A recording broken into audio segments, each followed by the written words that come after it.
everyone, and welcome to the Let's Talk Wrestling podcast, reviews Lucha Underground. And this week we are reviewing Season 2, Episode 19, entitled Judgment Day. Quite ominous, of course. My name, as the host of this show every single week, is Turbo Tony. Thank you very much for joining in here on the Lucha Underground reviews. We got some nice feedback from last week's episode. Good stuff. Thank you very much.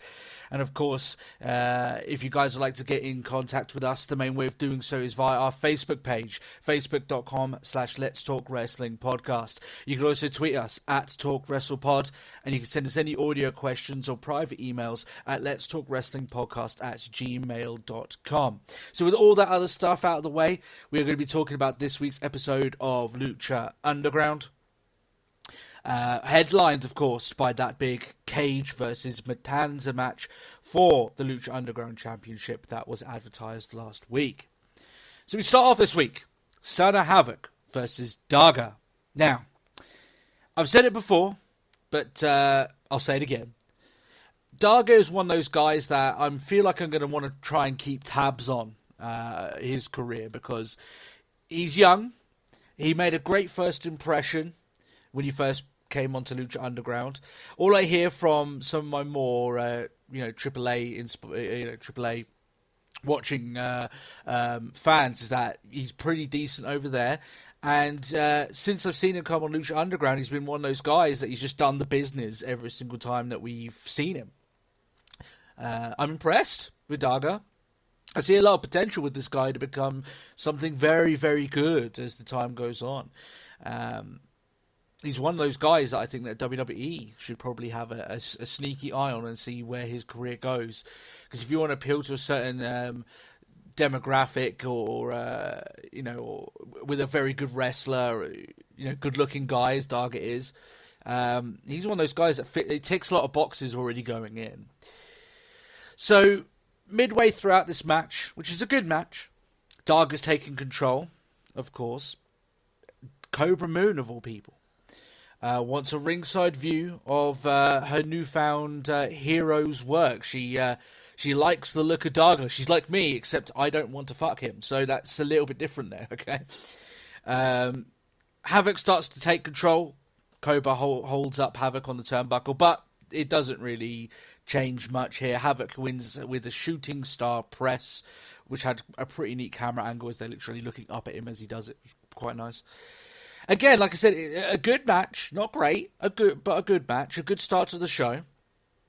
To start us off every week, you don't need a mind-blowing match. You save that for the main event, as Lucha Underground often does, right?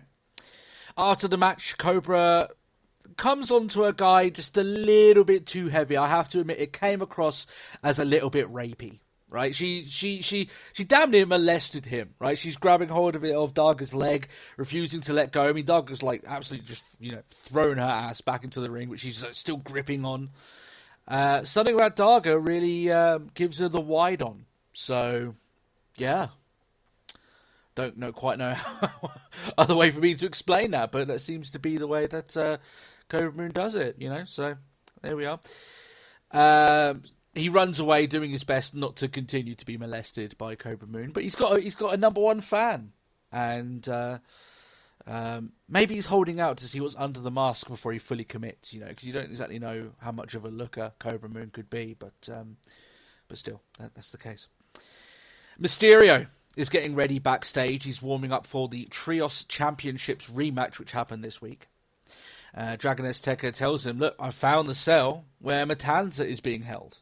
And now is clearly the perfect time to get some revenge on the guy." Mysterio says, "Look, I don't want you to go through with it. I know that the original Dragon Azteca would not want of you going on a path of revenge, right?" Mysterio being older, being wiser. They clash a little bit here. They kind of hold each other. Then Puma shows up and he's kind of like, "Well, what the hell's going on? I'm supposed to be wrestling here with you guys." Mysterio at the beginning just tells him to straight up leave, just go, because this is his business. That being said, however, he doesn't. He doesn't want to leave because they've got a match to get ready for, and he wants them to quell their stuff so they can go and deal with their match and get back their championships. Azteca here is getting a little bit of confidence. He's getting maybe a little bit big for his boots here. He's getting into fights that Mysterio doesn't think he's ready for. Right? What was the one thing he said before Azteca started showing up? You're not ready to face Matanza, but you're ready to go to the temple, and I'm going to go as well. So clearly Mysterio just doesn't think Azteca's ready, and by the looks of it, no one is ready on the roster to take out Matanza. So we get that rematch then. Prince Puma, Azteca, and Puma, no, not two Pumas, and Mysterio versus Evans, Black, and Mundo. So a straight up rematch from last week, which is a bit weird because we don't often get straight rematches on Lucha Underground. Often what they'll do is that they'll leave it a week if they're doing like a set of matches, but maybe they just want to get this done and quelled. And one of the things that I trust with Lucha Underground now is that when they do something like this and they do a straight rematch, often it's because there's a story that they want to tell, so it makes sense to make that match straight away. And they are running out of episodes before the end of the season, so it makes sense if they need to rush things a little bit here just to start setting things up for Ultima Lucha. So, Mundo's team, they all come out. They're all wearing red bandanas. However, I have to admit to all of you guys that I genuinely thought they were all wearing fez hats. Don't know why. Just it looked like that for a moment. I was like, that's a strange choice of group garb, but sure, if you can rock it, then go for it. But no, just red bandanas. Now, over time, I have grown to enjoy what I can only call the arrogant bitching from Jack Evans. There's times in the ring where this guy just freaks out, at the top of his lungs, just screams out, insults at the referee or insults at his opponents. It's awesome stuff. It always gets a response. I'm starting to like Jack Evans' little emotional outbursts, I have to admit. Again, this is a good match. Not great, but good. Evans hits the 630 on Puma as an insult, obviously, as that's Puma's finishing maneuver. But he only gets a 2 count. There is some decent 6-man tag action to be found here, although I have to admit, it did seem to me maybe I was looking for it a lot more than other people, but it seemed to me that this match had a lot of the same stuff that you had from last week's match. So you know kind of what you're getting here. You're getting a lot of heel tactics by the champions, lose a lot of low blows as they did last week to capture the championships, and they played that up here because Puma in the end just loses cool. He's just like, well, I'm pissed off. They keep getting low blows. I'm going to give them one right back, and just kicks. I think it's Evans right in the crotch, right in front of the referee, and the referee calls for the DQ straight away, which obviously Mysterio and Azteca aren't exactly pleased with. Puma's still pissed off. He hits his super kick on Tyre in frustration, while Mysterio tries to hold him back. So maybe a bit of sign here that Prince Puma might be getting that little bit of a nasty side that they tease every so often. Since Conan's gone, and they haven't had that, they've been maybe sizing up that he's going to, he's not the goody two-shoes character that he maybe was all the way before. This very talented guy, but always did things honourably. Here he's getting pissed off and he's taking people to task for it. And maybe losing opportunities as he does it. But it's an interesting take on Puma as a character, because we've seen him, as an in-ring competitor. Obviously, Ricochet, who plays him, phenomenal athlete, one of the real unsung, but one of the real talents in pro wrestling at the moment in terms of the cruiserweights, right? He could do stuff in there that people could only dream of. But the character of Prince Puma, at times, he can come off as a little bit one-dimensional. So they're adding a different dimension here to him. And I like that. Hopefully they play on that a little bit more going forward. Azteca Jr. confronts Matanza in his cell, obviously against the wishes of Rey Mysterio. But Black Lotus is there, and she stops him. She tells him, that the original Dragon Azteca was the one that killed her parents, but obviously Dragon Azteca Jr. is having none of it. He leaves telling her that she knows that it isn't true. They haven't played off this Lotus storyline pretty much at all over the course of this entire season. She's been very much in the background entirely. Right? She's been basically doing nothing the entire season so far. which is a bit of a shame. Maybe they're holding it off for a later time. But I mean, over the course of the entire season, you would hope that maybe they could have had a scene here or there. And it's so, if it is a storyline that they've got on the slow burn, then man, they've got it on the lowest setting. They're letting that thing cook in it on its own time. So it would be interesting to see where that goes off, because even though I haven't seen much of Black Lotus, I still kind of like the character. It's kind of, unique, and the kind of history that she had, Azteca Jr. being a protege and stuff like that. So hopefully they can play off that a little bit more. So Cage versus Matanza for the Lucha Underground Championship in the main event of the show. The first time that we see these two big guys go against one another. And easily the biggest match for Cage this year, without question. At the beginning, he uses his athleticism to overcome Matanza with dives, hurricane ranas, and a moonsault to the outside, just essentially using his speed to his advantage. And when you're seeing a guy the size of Cage do the sort of moves that he can, I've said this a lot about Matanza, like he's very agile for a guy's size, and even Mil Muertes. But the difference between them and Cage is that Cage, he just seems a little bit more comfortable with it. Like, that is a proper part of his skill set. It's not something that he bangs out every so often. He can actually do this all the time. So it comes across this guy who's jacked to the gills, right? He looks huge. He's humongous. He's got this hugely impressive build. And he can do feats that most guys his size can't do.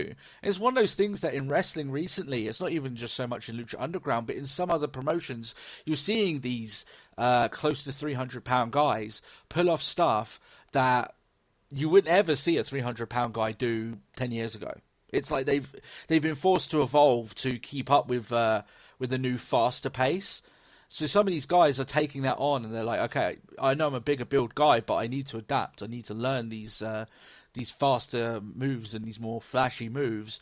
Some of them have taken to that really well, and especially here on this show, on Lucha Underground in general, it's something that I enjoy about the big guys, that they can fly almost as well as some of the 230, 240 guys that they've got, and less than that as well in a certain point. So there's a pretty cool spot here where both guys keep hitting German suplexes on one another and kipping up from it, just basically rolling up for it and then hitting the other guy with a German suplex, and they carry that on. And it's almost like the forearm spot with Zayn and Nakamura in Dallas, where they just keep hitting each other over and over and over again until the point that basically they just both collapse and heap through just sheer exhaustion and damage. They had a really cool moment here with that, with these guys just constantly just throwing each other across the ring. Cage hits a second rope suplex, which looked gloriously impressive. He hits an elbow drop, gets very close to capturing the championship. Both these guys went for a very decent length of time, putting on a very good match, I thought, here. I think it was easily the best of the night. Sure, the sixth man in the middle of the show might have had more flashier moves, but I think as a match itself and for getting people involved, I think this was better. And it showed off some of Cage's skill set, some more of his moves and what he's capable of. It showed off a little bit of Matanza's too, so that's always a good thing there. And after a flurry of kicks, Matanza rallies. He hits the Wrath of the Gods to retain his championship. So Cage does not win the title. I thought this was a very good match. I liked this main event. I did think the ending was a bit sudden. It seemed like it was really ramping up to something, and then the Wrath of the Gods just seemed to come out of nowhere. Pinfall, and then it's done. And then the credits hit, and basically the entire show is done. It's almost like they ran out of time. And maybe they edited part of the match out, I'm not sure. But it just seemed incredibly like it was almost like, okay, it's really amping up here, and just bang, right at the end, it just stopped. That's the only bad thing that I can say about the entire show in general, really, is that this entire match is that ending, and it just happened so quickly, but still. So all in all, that is the show this week, and the reason why this review might be a little bit shorter is because genuinely there's less things to talk about. The 6-man match is one that a lot of people, if you watched it last week, you're going to see a lot of the same similar sort of action with a different ending. The main event was good, no problem with that. I think the matches themselves on this show are pretty decent, but you look even at some of the scenes, I didn't have too much of a problem with them, but they are a little bit. They're not exactly noteworthy, shall we say, on that front. So, I know it's building up this storyline with like Black Lotus and everything, but not really much happened. They're kind of teasing it rather than giving us like a big step forward in terms of the storyline. I still, however, think that this show is definitely worth a watch. It's got some good wrestling in it. I think it's one of those ones that you'll watch and you'll think to yourself, it was okay. It's good, but it's not great. And it's still worth a watch. But it's not like a special, humongous, great episode of Lucha Underground.